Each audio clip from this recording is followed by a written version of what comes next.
Hi dears, welcome back to my channel. இன்றைக்கி morning routine தான் பார்க்க போகிறீங்க. இன்றைக்கி கொஞ்சம் லேட்டாக எழுந்ததுனால ரொம்ப சுறுசுறுப்பாக செய்கிறதுக்காக 4 பர்னரும் இது பண்ணியாச்சு. ஃபஸ்ட்டு வந்து தயிர் இல்லை, அதுக்காக பால் காசினேன். இது வந்து காஃபிக்கு. அதுக்கப்புறம் ஒரு பக்கம் இட்லி வச்சாச்சு. இந்த சைடு வந்து வெண்டைக்காய் புளிக்குழம்பு சூடு பண்ண ஆரம்பிச்சிட்டோம். அது வச்சு இன்றைக்கி மார்னிங் பிரேக்ஃபாஸ்ட்டு ஓட்டிடலாம். டேஸ்ட்டும் ரொம்ப நல்லாயிருக்கும். அதையும் ஒரு பக்கம் நல்லா சூடு பண்ணி எடுத்தாச்சு. சுட சுட சூப்பரான இட்லியும் அதுக்கப்புறம் வெண்டைக்காய் புளிக்குழம்போட இன்றைக்கி மார்னிங் பிரேக்ஃபாஸ்ட் முடிச்சாச்சு. மத்தியானம் வந்து சாம்பார் வச்சுருந்தேன், கத்திரிக்காய் முருங்கைக்காய் சாம்பார். சாம்பார் செய்கிறதுக்கு ஒரு 15 நிமிஷம் முன்னாடியே பருப்பை வந்து ஊற வச்சிட்டிங்கன்னா ஈஸியாக வெந்துடும். நான் வந்த உடனே வந்து குக்கரில் பருப்பு அளந்து போட்டு நல்லா வாஷ் பண்ணி தண்ணி ஊற்றி ஊற வச்சுட்டேன்.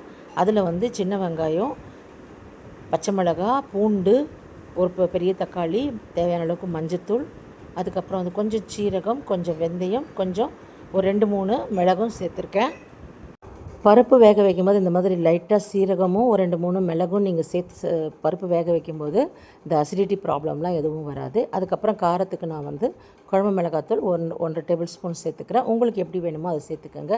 அப்புறமா லைட்டாக புளியை கரைச்சி ஊற்றிட்டு தாளிச்சிட்டு கட் பண்ணியிருக்கிற முருங்கைக்காய் கத்திரிக்காயெலாம் போட்டு தாளித்தா சூப்பரான சாம்பார் ரெடியாகி வந்தது. இன்றைக்கி மத்தியானம் சுட சுட சாதம், கத்திரிக்காய் முருங்கைக்காய் சாம்பார், வத்தல், தயிர், ஊறுகாய், அவ்வளோதான். இந்த என் சேனலை சப்ஸ்கிரைப் பண்ணாமல் பார்க்குறவங்க சப்ஸ்கிரைப் பண்ணிக்கோங்க. பக்கத்தில் இருக்கிற பெல் ஐக்கானையும் ப்ரெஸ் பண்ணிக்கோங்க. அப்போ தான் நான் போடுற வீடியோ உங்களுக்கு நோட்டிஃபிகேஷனில் வந்து சேரும். Take care dears, keep smiling, பாய்.